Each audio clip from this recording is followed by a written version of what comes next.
Hi, this is Annie from Wild Birds Unlimited in Westchester, and today I wanted to give you some tips about how you can keep those annoying blackbirds from dominating your feeders.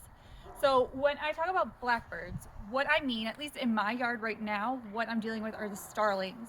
So European starlings, they're a medium-sized bird. They're black. Right now in the winter, they have white spots on them. Their beaks are long, pointy.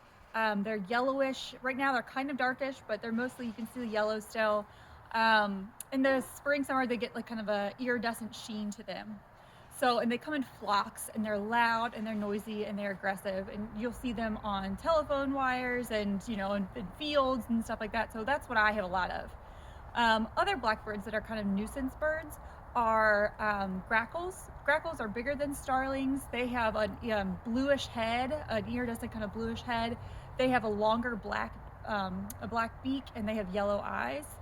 And they can be aggressive, and they can kind of take over. Whereas starlings are not native, were brought over here in the 19th century over from England. Grackles are native, as well as brown-headed cowbirds, which also are another nuisance birds. Brown-headed cowbirds, they're smaller than the grackle. They're a little rounder. The males have a brown head and black body, and the females are just all like brown, and they have a little bit of a lighter brown head. The main difference is they have a little more conical shaped beak, so it's a little bit stouter than the grackle or the starling. So those are the three ones. Now, like I said, I'm facing starlings right now, so my system, the way I have all my feeders set up, are really to deter them. However, most of the things I talk about today will also help you deter the grackles and brown-headed cowbirds too, if that's what you have in your yard. Okay, so the first thing I do, if someone comes in and tells me that they are dealing with starlings, the first thing I recommend is to switch to your seed. I tell them to switch it to just straight safflower seed. Now safflower, it is an all white seed. It's a little bit smaller than black oil sunflower. And what's nice about it is that it has a really hard shell on it, which the starlings, they just can't open with their beaks. So they might sift through it, but they can't open it with their beak. So switching to straight safflower is a great way to just get rid of the starlings.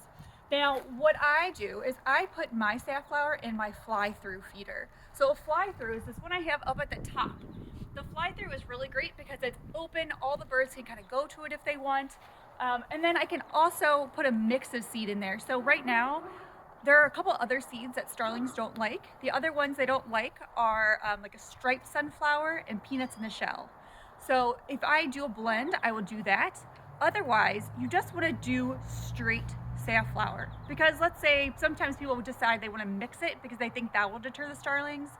No, if you mix it with like just a regular blend, what's going to happen is the starlings are going to sift out everything they don't want. They're going to dump it on the ground until they find what they do want, and that's just very frustrating. So I like using the fly-through. You can also put your safflower in a tube feeder or a hopper feeder. Be aware though that when you move to doing like a hopper or a tube, starlings, they might dump all the safflower out the first few times because they think that there's something else in there. After a while, they get the hint that there's nothing else in there, but it might take some time. And that's, again, why I like the fly-through. They can't kick it out as much. So that's a great option for that. Now, the thing is with safflower and striped sunflower and peanuts in the shell, they all have shell. So if you don't want the massive shell, there are a couple other options that you can use. And they are using cages. So I have two cages here. I have a cage over a tube feeder and a cage over a cylinder feeder. In my tube feeder right now, I have a blend of peanuts peanuts out of the shell and sunflower chips. And the cages are big enough, the holes in the cages are big enough that I can get chickadees, I can get titmice, I can get wrens, I can get nuthatches. The only problem with the cages is that you're not going to get some of your bigger birds, which is great because you don't get your blackbirds. But you also, cardinals can't fit in here, your bigger woodpeckers can't fit in here, blue jays can't fit in here.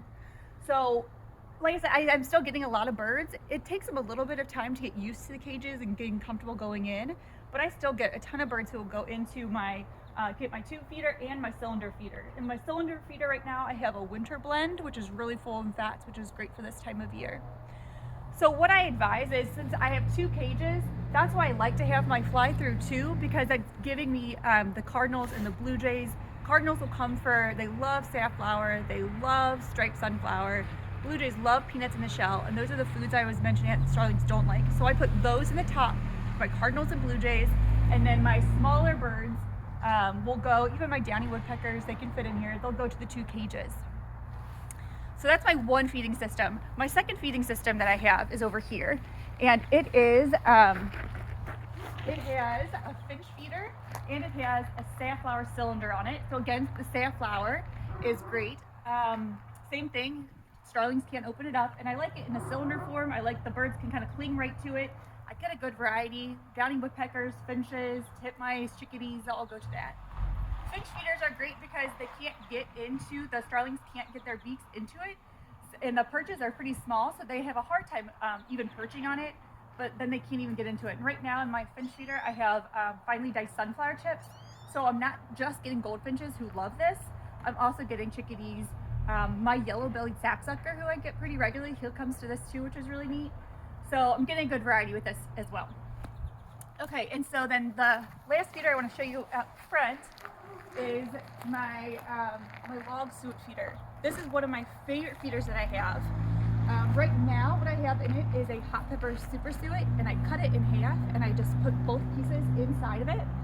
Starlings, for whatever reason, they don't love it. It really slows them down. They might cling to it and get some of it, but they're not going to go through it like they do like an open suet feeder. So I've had a lot of good luck with this. It makes it take a lot longer for them to get through the suet. And if you want to kind of double down on it, you can also use Simply Suet in there. So Simply Suet is just a plain rendered beef fat. There's nothing added to it. And starlings tend not to like that either. So if you wanted to, you could do this in a regular suet feeder. You could put this in like the log feeder, and that's going to slow your starlings down. Starlings, unfortunately, they love suet. They love it. They love the suet, especially that has corn or grains in it. So it's really good to either find a different kind of feeder that slows them down, a different type of suet that'll slow them down, because suet is really important for the winter. So we're going to move to the back, and then I'm going to show you a couple more feeders that will help deter starlings. Okay, and then so these are 2 other feeders I wanted to show you. So the first one is actually an upside down suet feeder. So the suet, you would just raise this, the suet goes in there, and they eat it from the bottom. Starlings have a hard time clinging upside down, so they kind of awkwardly, like they'll kind of sit right here and sometimes fly and peck at it. So again, it doesn't completely like stop them, but it slows them down a lot. And my woodpeckers have no problem clinging upside down, so that's a great feeder. And I have a hot pepper super suet in that right now. The other feeder is my eliminator. The eliminator is great because you can actually adjust the tension on it. So it is squirrel proof, so it's weighted, so if a squirrel gets on it, it closes. But I can actually adjust the tension, so I can make it, if like big birds get on it, it closes too. So right now I have it set where if I get more than 1 starling on it, it closes. So they can't clean it out like they would normally be able to. So having something that you can adjust is a really great way to, again, just slow them down. In my feeder right now, I have a mix of safflower and black oil sunflower. I've noticed anything that has shell, starlings just don't like it as much. So they're not really going to be fighting all over this. Couple other things about starlings I would say. One is they're very skittish. So if you are one way to kind of get them away for at least a little bit of time, I mean, you can bang on the window, you could go out, open your door, or something like that. They fly away pretty quickly. I know that's not a long-term solution, but they are skittish, which is kind of nice. And then also you can take down your feeders for a short amount of time too, for a couple of days, so the flocks will hopefully move on. Again, that's not necessarily a long-term solution because they'll probably come back in a week or so. But if it's getting too bad, it's getting too crazy, and you can't make some of these adjustments that I've advised, then that's another option. So hopefully I gave you some great tips today to help you make your bird feeding experience more enjoyable and not getting completely cleaned out by those flocks of blackbirds. If you have any questions, please stop by one of our stores, Springboro, Westchester location, and we'd be happy to help you figure out what works best in your yard. See ya!